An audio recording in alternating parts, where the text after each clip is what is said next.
Things just went from bad to worse for KTM. Hey everybody, Walty Wanders, buckle up, strap in. We got a hard hitting, pull no punches, no sugarcoating it, no rainbows or sunshine. I'm just gonna give it to you and give it to you straight. We got a good one to unpackage today. Welcome to the show.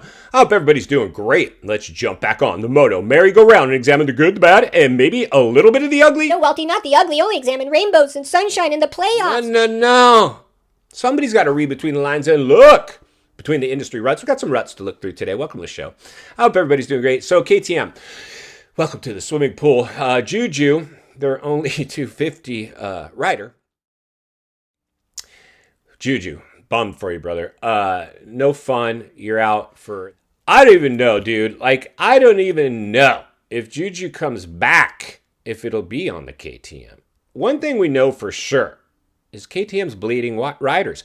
They're bailing, and they're not bailing all mutual. We saw what happened to Chase Sexton. Clearly, he's not happy with the bike. Clearly, I saw an interview with Chase, and I think whoever the interviewer was, too bad it wasn't Walty, because that would have been really entertaining, was like... Do you feel any of the pressure around, the KTM financial struggles while you're over there? What I saw was Chase being kind of a team player, and he probably didn't for the most part because he's already going to be paid. That money's in the bank, and there's going to be a lawyer fest if he doesn't get paid. So he got paid, but he's like... Well, it actually motivated me to go do better for them because I wanted to help them during this situation that they found themselves in. He bailed.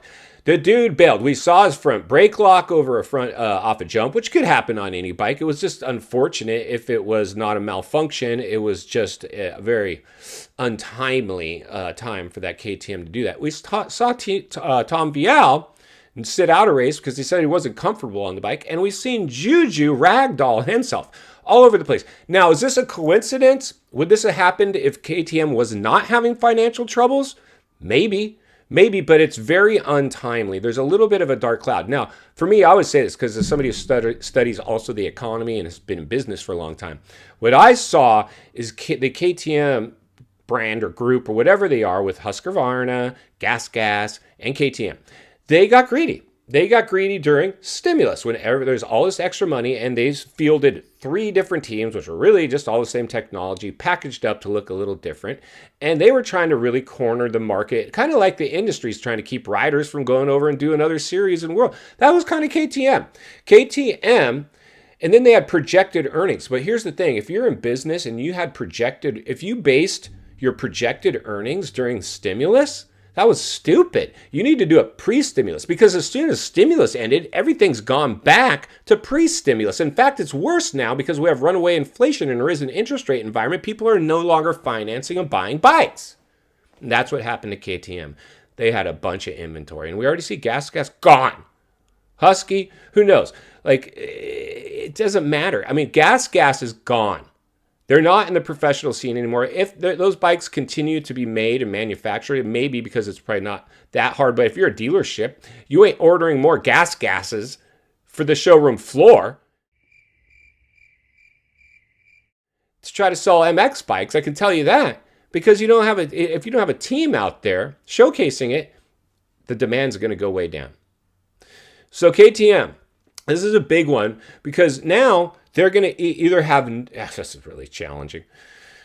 They're getting Eli. It's going to be all about the 450 team, right? The premier class, which, in one sense it should be. But instead, you're going to have AP, who's been sick. You're going to have Eli, who's coming off of another brand of bike. And we still don't know how he's going to mesh with the KTM. He probably went for the money grab.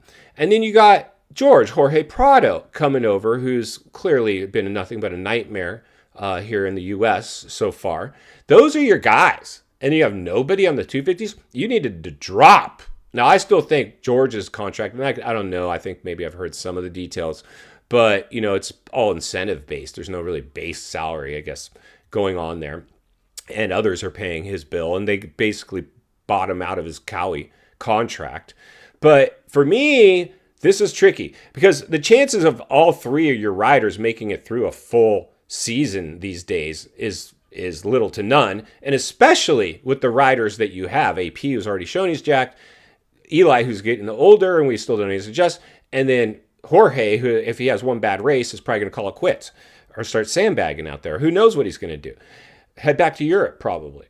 And then you have nobody on the 250. You should have had 2 450 guys and 2 250 guys. In fact, I mean, a lot of these factories, like look at Star Racing Yamaha, Yamaha's factory effort, even though the 250s and 450s are different programs.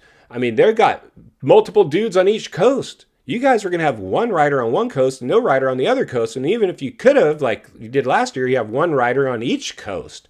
Clearly, there's problems in paradise. So this is really challenging, I think, for KTM. I think they're really hiding their financial issues because I don't think they're out of the woods by any stretch of the imagination at this very moment in time. So to take another hit, to have Juju say, I ain't going to come ride that bike. And I think that's more what's happening right now is Juju and his camp are like, not going to come ride that bike, man. It's just not until we do some things and, you know, we feel really comfortable. I think what happened is he's probably riding that bike and he might have had another get off or a close one or just not feeling it. I mean, clearly when you hit your head that many times, I don't care what bike you jump on, it's going to be hard to have maximum confidence, right, when you've taken those types of hits. And I think that's what's happening right now with Juju. I think there's more than meets the eye than just Juju being hurt and needing to sit out. Clearly, yeah, he's got a spinal situation that's pretty significant. I mean, Juju, if I were you, I'd just retire right now and be done. But I know you probably feel like you have unfinished business, and this is the way, the one place that you can make the most money. So it would be hard to step away. But I think you guys have enough money to step away. I don't think you should test fate too many times when you start suffering these types of injuries. There's nothing wrong with, hey, I got a factory ride, I won some races, I'm going to ride off into the sunset. Like, I don't think you're ever going to be the 450 champion. I'd love for you to be. I'm not saying I don't want you to be, and there's not a chance you could be, but I'm not sure that you'll ever be a 450 champ. Now, I would love to be proved wrong, right? I mean, everybody loves a Cinderella story, but I'm more concerned with you and your health. And I think what's really happening right now is Juju is probably more uncomfortable with the bike than he is with his body. In final thoughts, I come to you as a friend, as a consecrated moto guy, wants to see you not only win on the track, off the track. Understand the waters you're swimming in now. They're shark infested. Juju, KTM, welcome to the swimming pool. This is a tough one for you guys. You know, it's good for me because I'll have lots to hopefully report on moving forward. This is going to be a lot of drama. And this is really what's happening with the industry now is, you know, there's a price to pay when they want to grow the sport. But this is what happens when you grow the sport too big. It becomes a little volatile. And a lot of prima donnas and a lot of injuries and a lot of money exposed and a lot of people now treating it more like a Wall Street investment vehicle than a fun alternative sport that it is. You know, these are extreme sports. And where, you know, things are getting dicey out there. I'm sure a lot of these suits in their conference rooms right now understand that not only their brand is at jeopardy and other brands as well, is the sport as a whole as we know it is pretty much at jeopardy as well. They're fine with being woke, electric, as long as they can make money. Most of these people don't operate with the same kind of values that we operate from, though they will deviate. I mean, money will do weird things to people. We've all suffered from that. You show me enough money, I'll second guess my own morals, right? So you got to be really careful. I always say I'd rather be happy making less money than miserable making more. So if I'm going to be miserable, I better be making a lot of money so I can quit soon. Otherwise, Walty's going to be here to blow the lid off it every step of the way because it's not only what we need, it's in fact what we deserve. If you appreciate the content, I want to humbly ask you to give the video a like, subscribe to the channel, leave a comment below. I'd love to hear from you. Social media link in the description of this video if you'd like to follow me there. Simply search up Walty Wanders MX on Instagram. If you enjoyed this video, you're going to love the next video, and there's an easy subscribe icon for your convenience. As always, thank you for your time. Don't go over the bars. God bless, and I'll see you on the next video.